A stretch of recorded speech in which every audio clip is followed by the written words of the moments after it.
o que é que os espíritos dizem? Vamos ver. Até uma determinada altura da história, do mundo, entendia-se que se os espíritos diziam alguma coisa, era fantasia, era alguma coisa com que as pessoas sonhavam demais, era ilusão. E a verdade é que se diz muitas vezes, e diz o povo, e dizemos nós também, de alguma forma, que ninguém nunca veio de lá para contar como é que é. Por mais que os telefones se aprimorem, com ou sem fios, a verdade é que parece que a ligação nunca se deu.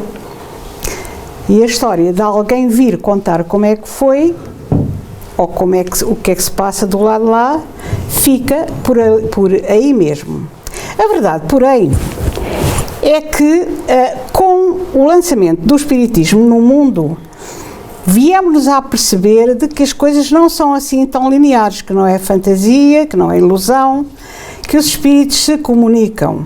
E isso aconteceu quando Allan Kardec, o codificador da doutrina espírita, lançou o Livro dos Espíritos.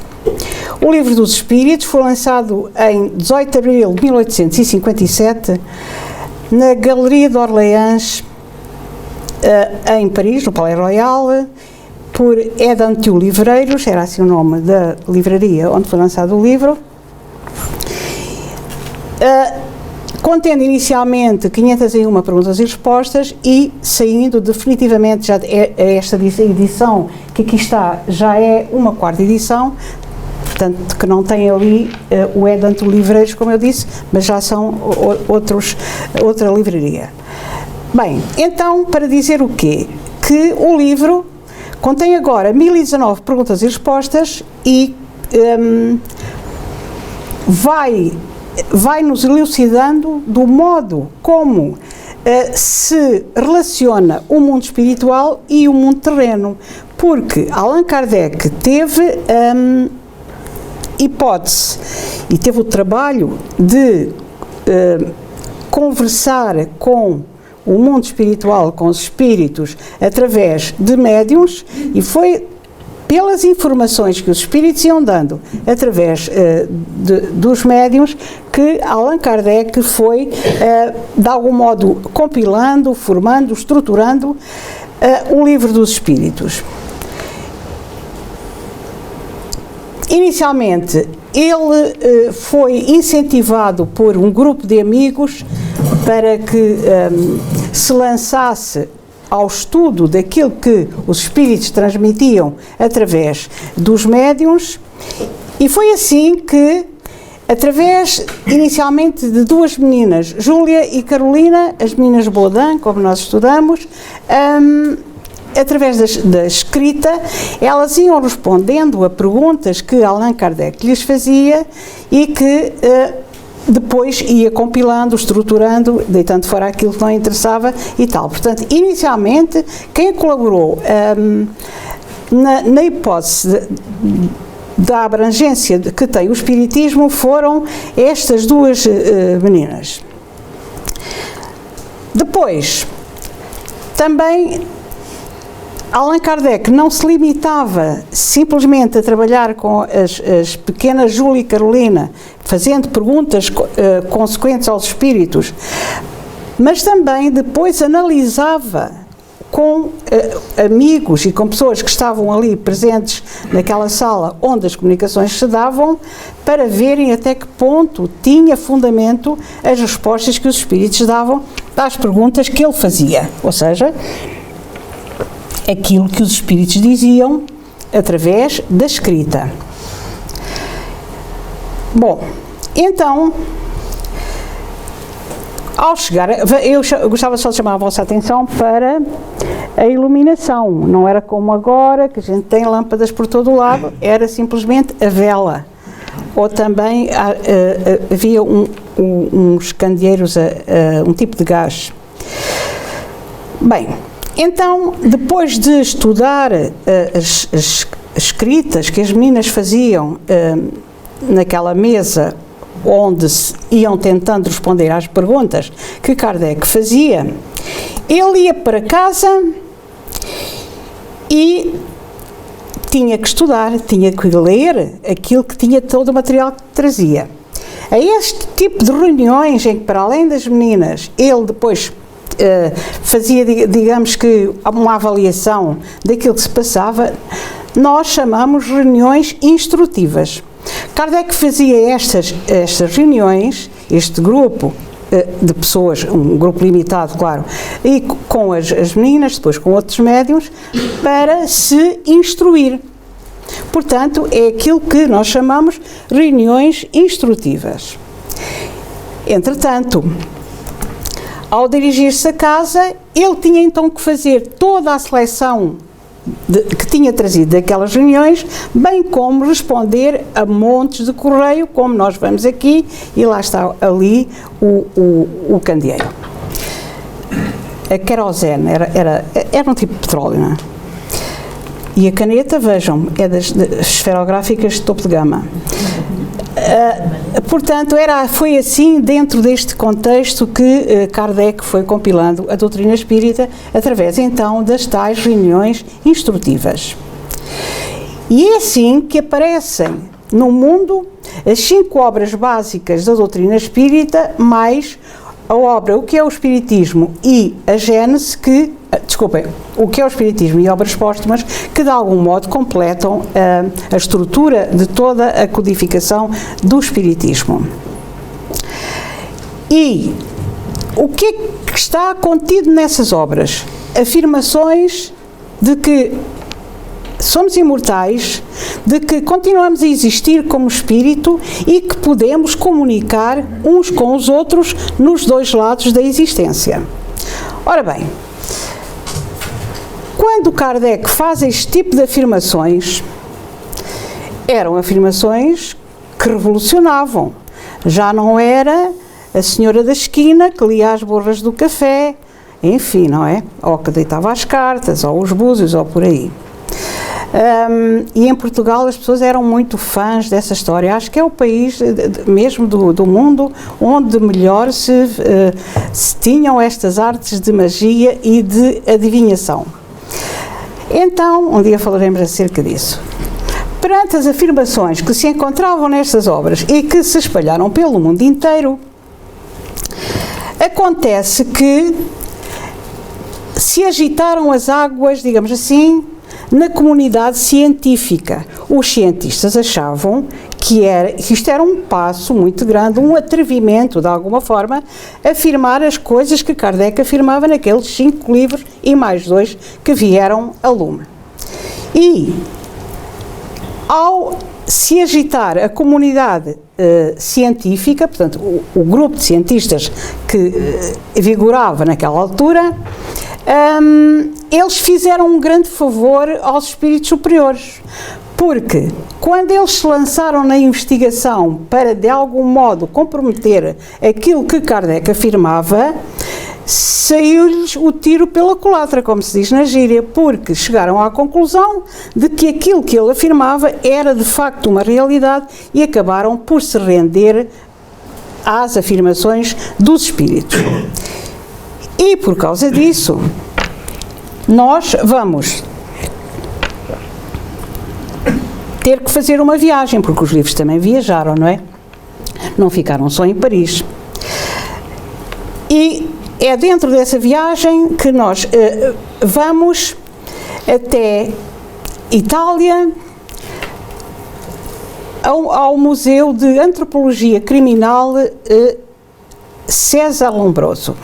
E o que é que isto tem a ver? Um museu italiano com o espiritismo. É o que vamos ver a seguir. Este museu, agora temos aqui uma fotografia do interior do museu, tem aqui, já outro dia vi isto, a fotografia, o rato não aponta lá, Tony, disse, ver o quadro, não vai dar para não, pronto, não interessa.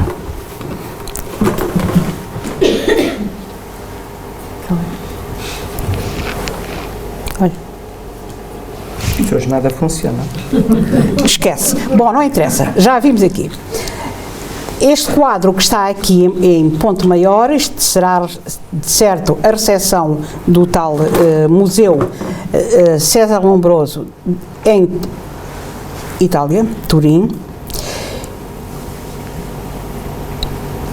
É um museu de criminologia, de antropologia criminal. Ora, vejam bem. Então, o que é que o Museu de Antropologia Criminal tem a ver com César Lombroso e com a doutrina espírita?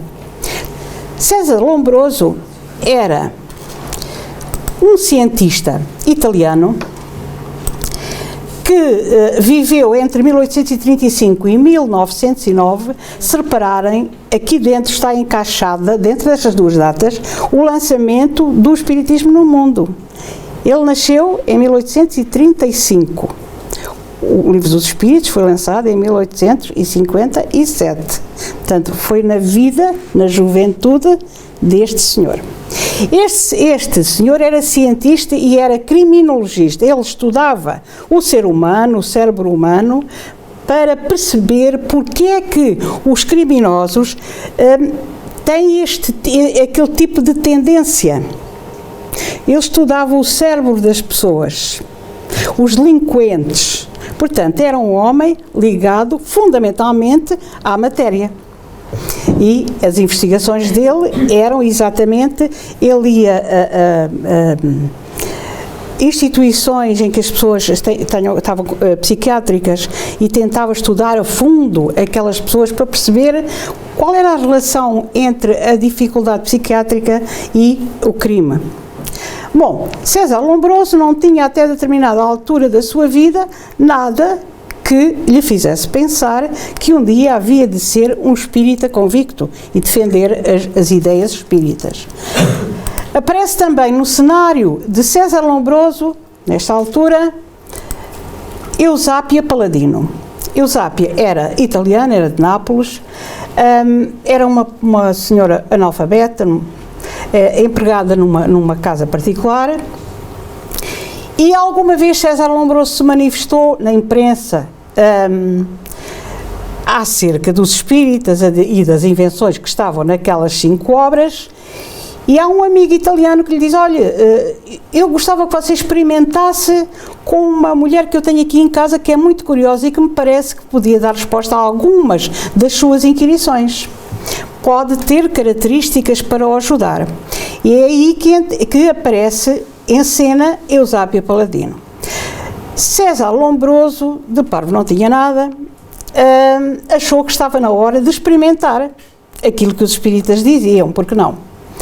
E então quis conhecer a senhora,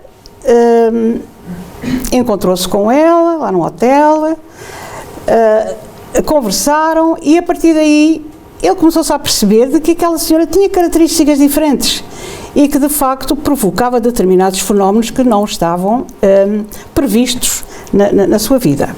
Por isso, a determinada altura, Lombroso convida um grupo de cientistas, não só italianos, mas de outros países da Europa, para assistirem às sessões que ele programava com Eusápia Paladino. E então, aqui temos nós uma sessão parece mesas girantes, não é? Em que vemos alguns cientistas e a médium Eusápia Paladino. Acontece que Eusápia foi a primeira médium de efeitos físicos a ser investigada pelos cientistas. Outras vieram depois. Mas hoje este não é exatamente o tema do nossa abordagem, por isso vamos continuar. Aconteceu que um dia, no início da reunião que se ia seguir,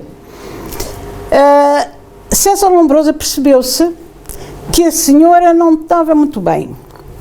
Era capaz de já ter passado por ali alguma água a mais ou coisa parecida, e ela estava assim meio transtornada. E então, ele disse-lhe: olha, se tu hoje conseguires mudar aquele tinteiro que está ali para ali, já te fartaste de trabalhar. Vais dar uma grande alegria. E ela respondeu-lhe também: pronto, tudo bem, é só isso? Pois se calhar hoje vais ter uma surpresa, vai ter acontecido alguma coisa que não estás a prever. Não seja só por causa de fazer mudar o tinteiro de lugar. E o que aconteceu foi que durante essa sessão se materializou a mãe de César Lombroso, isto é, toda a gente que estava naquela reunião viu a mãe de César Lombroso. E num textinho que encontrei em autores espíritas clássicos, diz o seguinte: numa determinada sessão, robusteceu-se ainda mais a plena convicção de Lombroso, portanto ele já estava mais ou menos, não é? Ante a materialização do espírito da sua mãe. Eusápia prometeu uma surpresa a Lombroso e esta concretizou-se através da materialização do espírito de sua mãe. Opa. O que foi? Correto, não posso contar. Help. Há ventas? Não. Você já variou isso? Eu? Pois, se calhar eu variei. Pronto. Já está. Nada como errado. Vocês não acreditam? Sim, meus amigos, o espírito da mãe de Lombroso materializou-se e, aproximando-se do filho, disse-lhe: César, filho meu. E depois, retirando por um momento o véu que lhe cobria a face, deu-lhe um beijo. E Lombroso confessa que no instante em que ocorria a materialização do espírito de sua mãe, Eusápia, portanto a médium, tinha as mãos presas por duas pessoas e que também a estatura de Eusápia era bem mais alta que a do espírito materializado de sua mãe. Portanto, César Lombroso, para além de toda a polémica que levantou, acaba por ter o rebuçadinho de encontrar, de ver a mãe. Por 3 vezes isto aconteceu em reuniões diferentes, depois em Génova, em Milão e em Turim. Em reuniões diferentes, a mãe continua a aparecer-lhe. E porquê é que isto aconteceu? Olhem, para dar credibilidade ao espiritismo, não é? Não foi por acaso. Ele não foi uma pessoa beneficiada. Havia toda uma estrutura montada para que aquilo que Kardec disse tivesse mais força. Entretanto, diz Lombroso: quando revi minha mãe, senti na alma uma das emoções mais suaves da minha vida. Uma alegria que raiava pelo paroxismo, à frente da qual me surgia, não um impulso de ressentimento, mas de gratidão, por quem me atirava de novo, depois de tantos anos, entre os braços. Ele está-se a referir aqui à Eusápia Paladino, porque naquela noite eles tinham tido aquela divergênciazita, não se estavam a sentir muito bem, então ele sentiu gratidão por ela lhe ter permitido, através da sua mediunidade, que voltasse a ver a mãe, não é? E na presença desse grande acontecimento, terei olvidado não uma, mas 1000 vezes a humilde posição de Eusápia que havia feito por mim, embora automaticamente, o que nenhum gigante da ação e do pensamento teria podido fazer. Publicado na revista Luce e Ombra, em junho de 1908. Curiosamente, tive há tempo em Milão e esta revista ainda está em circulação com este nome. Está a rolar numa livraria. Bom, então César Lombroso aqui retrata-se perante os leitores da revista aquilo que se passou com ele e assume, claro, que a materialização de espíritos é uma realidade. Ora, aqui temos uma outra materialização de uma cabeça através das mãos de Eusápia Paladino. Estas eram, consequentemente, já não reuniões instrutivas, mas sim reuniões experimentais, em que as pessoas estavam a experimentar. Okay? Houve muitos outros fenómenos, como já temos falado aqui. Agora, o que nós não podemos perder de vista é o objetivo que tem a doutrina espírita e o espiritismo. Porque é que os espíritos trouxeram ao mundo esta avalanche de conhecimento. E quais é que são os objetivos da doutrina espírita? Esclarecer e consolar. Pronto. Não se pode, de facto, perder de vista estes dois pontos que são básicos na nossa vida e no espiritismo atual e, consequentemente, a melhor maneira de nós nos irmos atualizando e percebendo como é que as coisas funcionam é no centro espírita. Bom, então, o que é que acontece no centro espírita que tem a ver com aquilo que falámos para trás? Porque no centro espírita também se comunica com o mundo espiritual através de médiuns. É esta a ligação. Qual é o intuito? Esclarecer e ajudar. São reuniões instrutivas? Não. São reuniões de experimentação? Não. São reuniões de ajuda. Ok? Bom, de ajuda a quem precisa, de pronto-socorro. Não se experimenta, não tentamos instruir, já uma hora também nos instruímos, não é? Mas a finalidade primeira será então esclarecer e consolar. O que é que nós fazemos no atendimento? O atendimento não é mais nem menos do que uma conversa entre dois espíritos encarnados, na tentativa de nos ajudarmos, não é? Agora, vamos ver, o atendimento é feito numa sala privada. Vamos ver aqui a ligação. Não se faz atendimento aqui a toda a gente, porque isso não se faz, não é? É falta de ética, é estarmos a imiscuir-nos nos problemas mais íntimos dos outros. Não é correto. Portanto, por isso, o atendimento é feito de uma maneira mais abrigada, digamos assim. O mesmo acontece com o atendimento a sofredores. Mas eu vou ao centro espírita e não ouço lá os médiuns a dizer coisas. Claro, porque quando os médiuns dizem coisas, essas coisas estão relacionadas com A, B, C ou D. E porquê que raio eu hei de saber quais são as situações por que A, B, C ou D está a passar? Não é? Cada um tem os seus problemas, cada um tem as suas dificuldades e não é para estar a badalar em público, é para falar em privado. Por isso as reuniões são privadas, elas não são fechadas, são privadas. Porquê? Porque tem que haver algum recato. Nós chegamos ao Hospital das Caldas, podemos ir a todo o lado, desde que o segurança nos deixe entrar, menos ao bloco operatório. Ou à urgência. Não é? Ali ninguém entra. Entram os necessitados. Só é uma balda. Ok? Entendemos porque é que as reuniões são privadas. Elas não são, de alguma forma, um segredo, uma coisa assim. Não. Pela sua natureza, elas têm que ter alguma privacidade. Se eu quiser passar aqui um recado ao Tony, não vou falar alto. Chamo-o de porta e o Tony anda cá, não é? Então tudo isto funciona dentro da mesma forma. Agora, o que eu estou a dizer é que no centro espírita há comunicações de espíritos do outro lado da vida através de médiuns. Qual é o objetivo? Esclarecer os espíritos e consolá-los. Bom, agora põe-se a grande questão. Está aqui depois o esclarecimento maior, que tem a ver com a estrutura da reunião. Dentro da reunião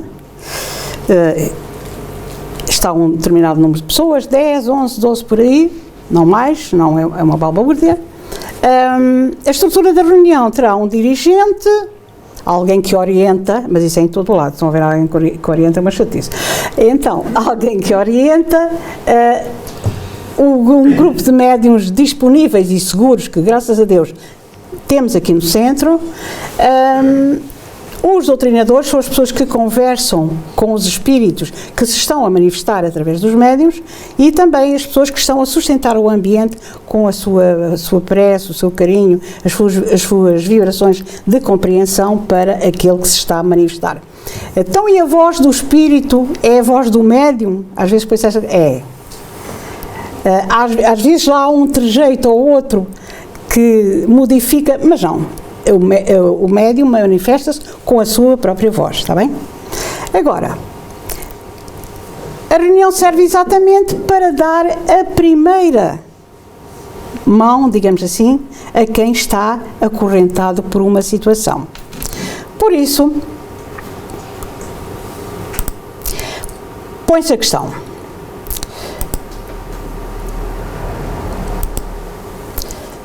Que tipo de espíritos é que falam aqui no centro? São do tipo daqueles que Kardec foi conversando e contactando durante o seu trabalho? Se calhar não. Tem determinadas características, porque há uma equipa espiritual que escolhe os espíritos que se hão de manifestar através dos médiuns e, consequentemente, se a reunião é de ajuda a sofredores, ela é direcionada para sofredores, portanto, pessoas que se manifestam que precisam de ajuda. Bom, agora, que tipo de espíritos é que se manifestam? Olhem, eu já disse que são pessoas necessitadas, não é? Mas há assim tanta gente necessitada. De que tipo são essas pessoas necessitadas? Também é fácil. Basta nós imaginarmos neste momento, não vamos pensar no mundo, vamos só pensar no nosso país. Quantas pessoas estão a desencarnar neste momento que nunca tiveram qualquer ligação à espiritualidade e são apanhados na onda da desencarnação? Basta pensar nisso. Pensar em estradas, hospitais, lares de idosos,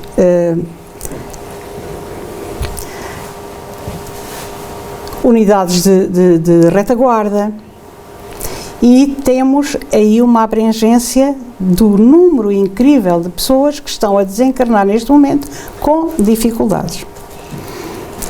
Portanto, impossível será fazermos uma leitura maior, não é? Ora bem, quando isso acontece, quando uma pessoa desencarna sem que de facto sempre lhe tenha passado ao lado a ideia de que a vida continua, de que é um ser espiritual que se vai encontrar com outros seres noutra dimensão, o que é que vai acontecer? Dizemos que o espírito entra num turvelinho, numa confusão. Por isso, Allan Kardec chamou a esse espaço em que o espírito fica atordoado, digamos assim, perante uma nova situação, a perturbação. O espírito está perturbado. Não sabe nem entende o que é que se está a passar com ele. A perturbação, esse estado em que o espírito não entende muito bem o que é que se está a passar com ele, pode durar frações de segundos, mas pode se alargar por muito tempo. Depende do estado espiritual daquele ser e da visão que ele consiga ter do mundo em que se encontra. Então, esse espírito precisa de ajuda. Está dentro daquele quadro que falámos. E está muito mais próximo da matéria do que da espiritualidade. Muito mais. Por isso, nas reuniões mediúnicas com médiuns no centro espírita, os espíritos que aparecem, na sua grande maioria, porém podem aparecer outros, são espíritos perturbados. E como estão muito mais próximos da matéria, os bons espíritos têm muito mais facilidade em que eles se manifestem através de um médium, porque sentem-se novamente num corpo e a falar através de órgãos vocais, do que sentirem-se desamparados. Sentem-se mais confortáveis. Parece que a coisa voltou mais à normalidade, afinal. Bom, agora, assim sendo, o tema da palestra era E é. O que é que os espíritos dizem? Ora bem, depende da condição em que o espírito se apresentar. É aquilo que ele certamente irá dizer. Vamos ver. E trago-vos aqui alguns exemplos. Impossível seria todos, não é? Uma pessoa que desencarnou nesta situação, como é que ela se manifesta através de um médium? Depende do tipo de remédio, digamos assim, da opção que ele fez para se suicidar. Bom, e aí, recebendo-lhe o médium, o estado da alma, o médium mostra-se transtornado, com dores por todo o lado, mas sobretudo aflito do lugar em que aquele espírito foi atingido enquanto vivo.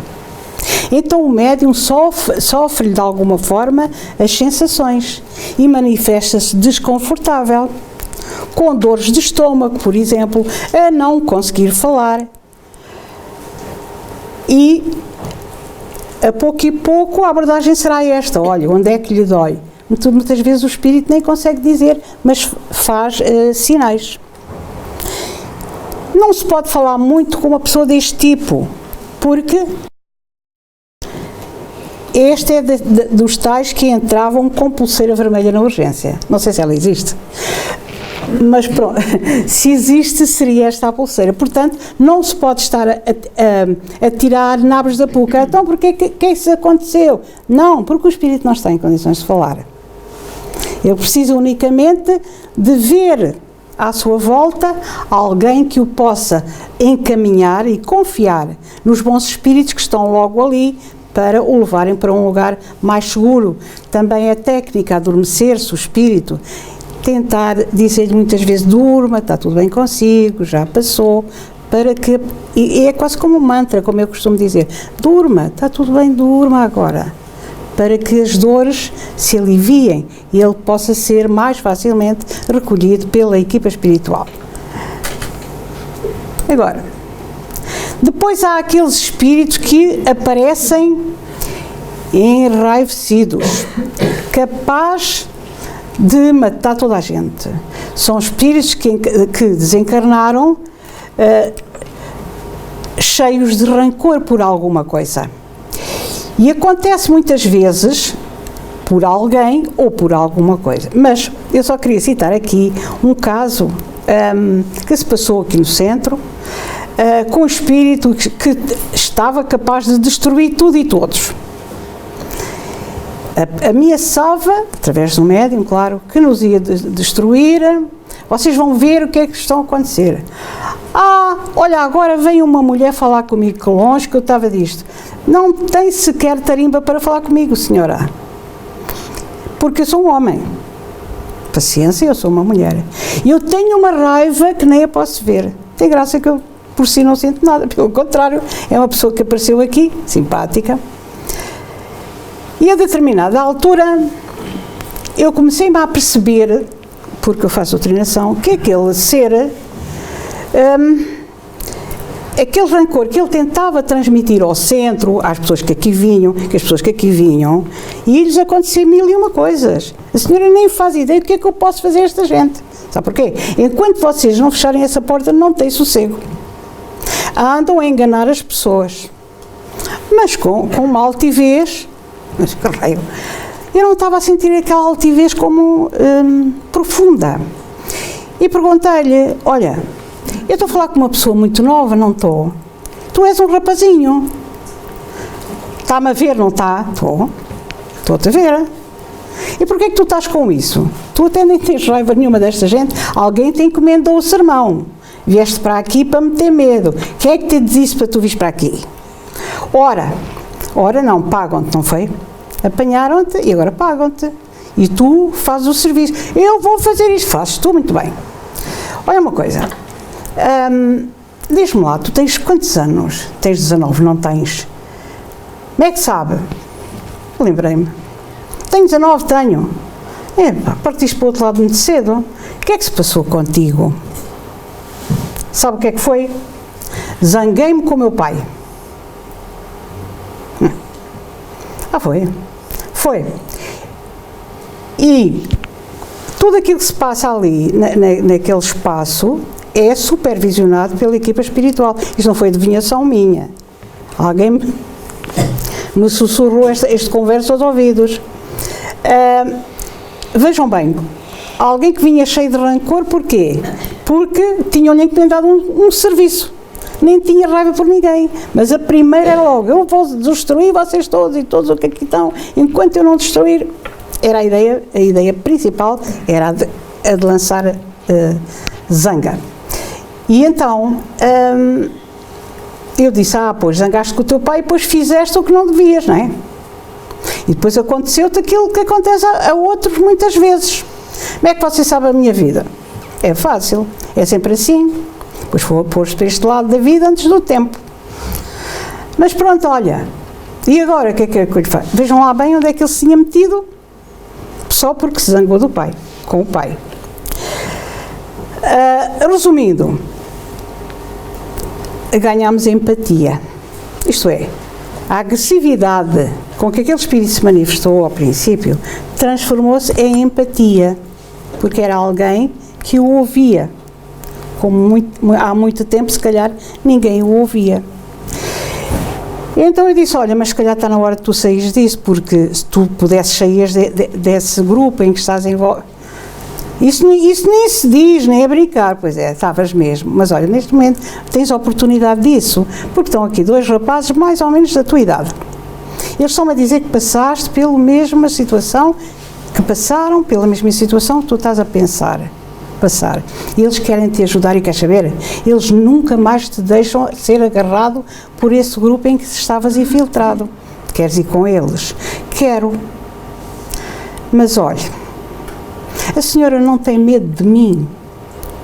Não. É que toda a gente tem medo de mim, sabe? Não, eu não tenho medo de ti. Que bom.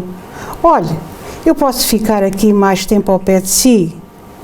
Não, vais ter que te ir embora. Agora, já conversámos. É que eu ao pé de si é que eu me sentia bem. Não, vais ter que ir. Anda, vai. Pronto, está bem. Mas foi tristito, porque achava que eu não tinha medo dele e, portanto, ao pé de mim estava protegido. Bom, ele é que não me estava a ver bem, mas pronto. Então, a história passa mais ou menos por aqui. É claro que há imensos casos que vos poderia contar, e este é de facto o tema da nossa palestra de hoje. Depois há aqueles espíritos que aparecem com dor. Estes, claro, são pessoas que por vezes são vítimas de acidentes e que se queixam do lugar do corpo em que lhe dói. Aí a técnica que se utiliza, portanto, é socorrer imediatamente a pessoa, perguntar, olha, o que é que te aconteceu? Queres ajuda? Quero. Então, vamos começar-te a ajudar. E então, como é um espírito, o passe no médium atinge o espírito. E ele começa a ficar mais aliviado. Acontece também que, por vezes, eles têm a ideia fixa de que lhes bateu algo na cara e que têm a cara desfeita. E nós insistimos, mas a tua cara está boa? Não está a ver, veja como é que eu tenho a cara. Olha o que me aconteceu à minha cara. Estou cheio de sangue. Isto foi na estrada. Foi, despistei-me com o carro, fui para a valeta. Bem, mas isso agora já passou. Desviar, porque eles querem contar logo como é que foi o acidente. E existe uma técnica que utilizamos em último recurso, que é a técnica do espelho. Aí, os bons espíritos, juntando o ectoplasma das pessoas que estão ali, tal como acontecia com César Lombroso, constroem um espelho com aquele ectoplasma, formam a figura de um espelho.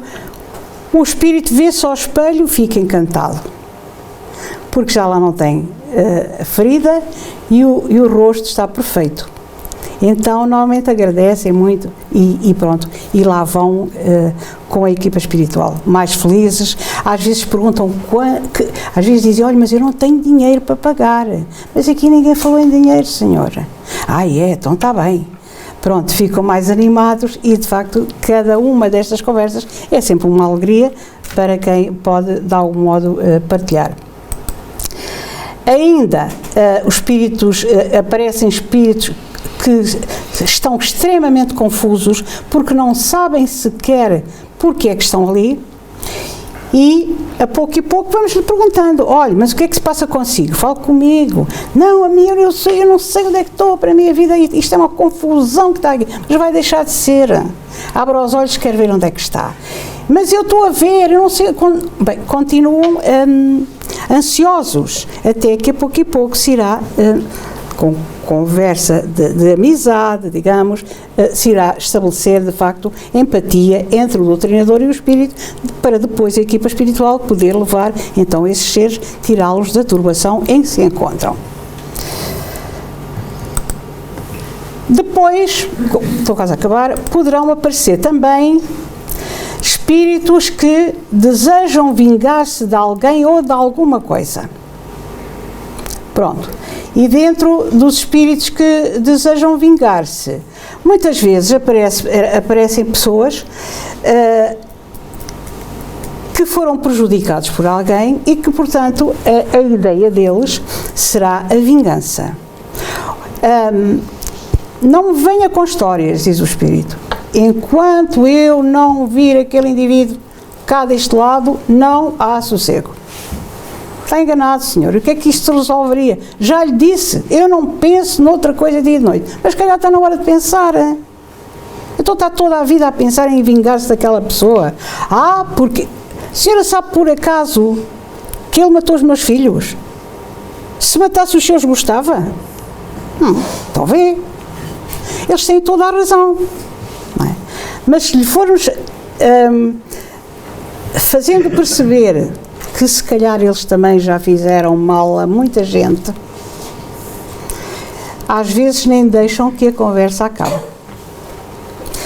Também aí os bons espíritos ajudam com, digamos que um pequeno filme de revisão de vidas anteriores, e eles, o quê?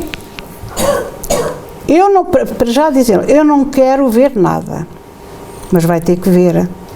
Mas eu já disse não quero ver, já está a ver. Mas para com isso agora, porque eu não quero ver. Pronto, mas já viu, não viu? Então aí o espírito quebra.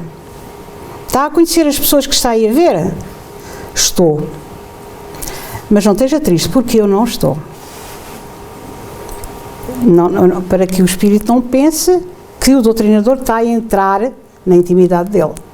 Viu? Vi.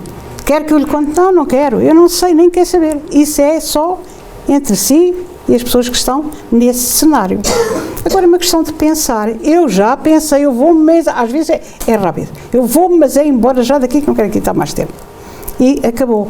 Outras vezes dizemos-lhe, ouça, ele há de pagar nesta vida. Diga-me uma coisa. Você já viu bem a situação em que esta pessoa se encontra, neste momento? Já lá fui à casa dela, fui, pois então, aquilo também está bonito, está a ver? Já está a sofrer a vingança, e para si é perda de tempo. E eles realmente apercebem-se, deixa lá que também está a passar um mau bocado, vê? Fazê-los perceber que afinal, não, e acha que vale a pena investir a sua vida com esta pessoa. Calhar não, pois se calhar não mesmo. Então aí, pronto, acabou a história. Quando eles vêm ao encontro da nossa ideia, quando eles dizem, pois se calhar não, mas é que não mesmo. Merece outra coisa na vida, porque já passou muito. E Deus, neste momento, lembrou-se de si. Então, esta é a técnica. E é assim que os espíritos se manifestam. Bom, mas agora vamos aliviar e vamos, finalmente, este é o último caso que vos trago, de alguém que não sabe que morreu. Normalmente o espírito, neste caso, apresenta-se desiludido, cabeça baixa, tristonho, isolado. Está tão triste porquê? O que é que se passou consigo? Não sei. É a imagem da desolação. Não sei. Mas não sabe como. Não sei o que se passa comigo. Estou para aqui sozinho. Ouça, então e a sua família? Não sabe deles? Não. Não sei. Até já está assim há muito tempo. Já há muito tempo. Ninguém me liga. Deixaram de falar para mim. Não querem saber de mim, não me visitam. São espíritos que continuam presos ao lugar onde viveram. Por isso é que eu trouxe estas duas imagens, que elas são gêmeas. O espírito considera-se vivo e está preso aos lugares que lhe dizem alguma coisa e por ali fica, sabe Deus por quanto tempo, não se apercebendo que já não pertence ao mundo dos vivos. Poderíamos dizer, isso em mil e uma técnicas, olha, teve um acidente, teve doente estive. Depois foi para o hospital. Eu acho que fui. E depois saiu do hospital, lembra-se? Não. Não se lembram de ter saído. E aí, podemos então fazer uma abordagem para o espírito começar a juntar as pecinhas do puzzle e perceber que já não está dentro do mundo dos vivos. Agora, e às vezes fazer também perceber, quando ele diz que ninguém lhe liga, às vezes os bons espíritos ajudam mostrando-lhe cenas de gente que se encontra no mundo espiritual e que eles conhecem. E ele, às vezes estamos a tentar lhe fazer perceber, mas a senhora está-me a dizer que eu morri. Não, então ele está a dizer que morreu. Não, está a falar comigo, não morreu. Pois não, porque eu estou vivo, pois está, mas olha, já reparou que esse corpo, porque está a falar, não é o seu, pois não. Então, o médium mede-se de alto a baixo, como se diz, não. Eu sou assim, assado, descreve-se, este não sou eu, pois não, porque o seu corpo, alguma coisa lhe aconteceu. Mal, está-me a querer dizer que eu morri. Não estou, senhora.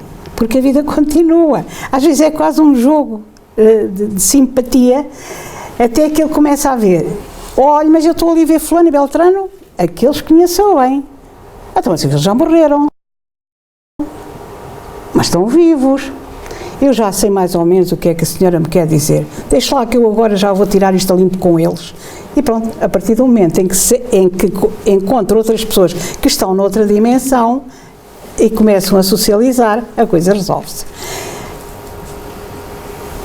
Então, fundamentalmente, o que é que nós podemos tirar desta nossa apresentação? É que as reuniões de auxílio a sofredores que se realizam no centro espírita são simplesmente uma pequena luz que se vai acender na mente daqueles que estão perturbados e a quem os bons espíritos confiaram nas mãos dos trabalhadores desta casa e de todos os frequentadores, porque o centro está cheio de energias das pessoas que aqui vêm. E essas reuniões de ajuda a sofredores têm mais êxito porque todos os sentimentos que se aqui criam ao longo da semana são aproveitados pela equipa espiritual para construir os tais espelhos, os tais filmes, os tais livros que depois irão servir para ajudar nessa ajuda de que falamos. Então, nada mais são do que a ligação entre o mundo espiritual e o mundo terreno que Kardec nos ensinou na perfeição. E, finalmente, olhem, quem fica a lucrar com tudo o que se passa neste tipo de trabalho são aqueles que podem usufruir deles. Porque aquilo que de melhor se tira ali é o que se aprende.